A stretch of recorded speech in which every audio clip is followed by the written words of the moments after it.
আচার পছন্দ করেন না এরকম মানুষ কিন্তু দুনিয়াতে খুব কমই পাওয়া যাবে। এই সিজনটাতে কিন্তু প্রচুর পরিমাণে আমড়া পাওয়া যায়। আজকে আমড়ার আচারের রেসিপিটা আপনাদের সাথে শেয়ার করব খুবই সহজভাবে। দেখতে অনেক লোভনীয় হবে আর খেতেও কিন্তু হবে বেশ মজার। তো যারা আচার খেতে পছন্দ করেন আজকের রেসিপিটা দেখে অবশ্যই কিন্তু বাসায় বানিয়ে নিতে পারবেন। তো খুবই সহজভাবে এই রেসিপিটা শেয়ার করব। বাসায় থাকা সব ধরনের উপকরণ দিয়ে বানিয়ে ফেলতে পারবেন, এক্সট্রা কোনো কিছু লাগবে না। তো রেসিপিটা বানানোর জন্য আমি প্রথমে দেখতে পাচ্ছেন আমড়া নিয়ে নিয়েছি। আমি খুব সুন্দর করে খোসা ছাড়িয়ে টুকরো টুকরো করে কেটে নিয়েছি।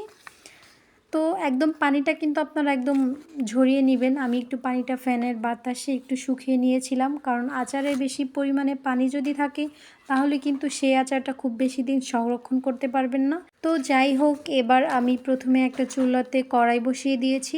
আর আচারটা বানানোর জন্য যা যা লাগছে সেগুলো একবার দেখিয়ে নিচ্ছি। 1 চামচের মতো পাঁচফোড়ন, তেজপাতা, দারচিনি আর হচ্ছে শুকনো মরিচ আর একটা রসুন নিয়েছিলাম।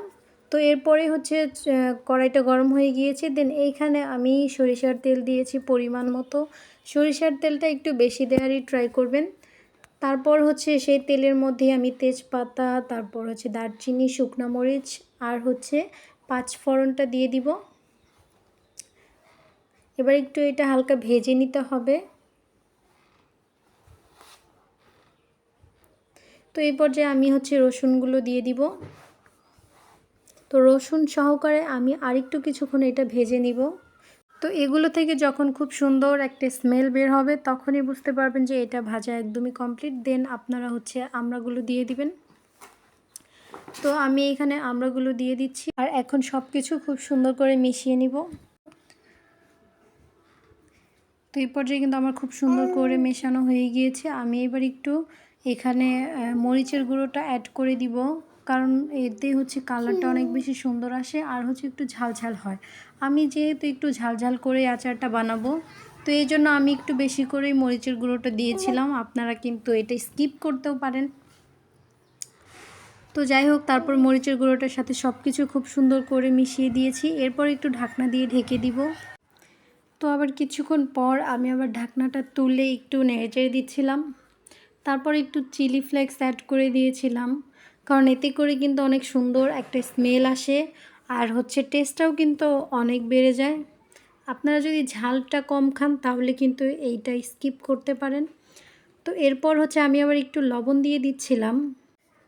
তারপর হচ্ছে লবণটা দিয়ে খুব সুন্দর করে নেড়েচেড়ে মিশিয়ে দিব। আর একটা কথা বলে রাখছি, আমি হচ্ছে এখানে চিনিও 1 কাপের মতো চিনি অ্যাড করেছিলাম। সেই ক্লিপটা কিভাবে যেন স্কিপ হয়ে গিয়েছে আমি আসলে জানি না।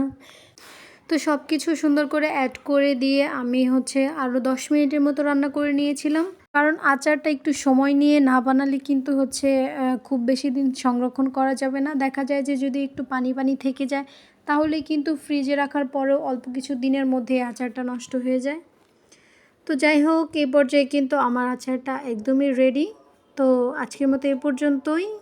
সবাই ভালো থাকবেন, সুস্থ থাকবেন। আল্লাহ হাফিজ।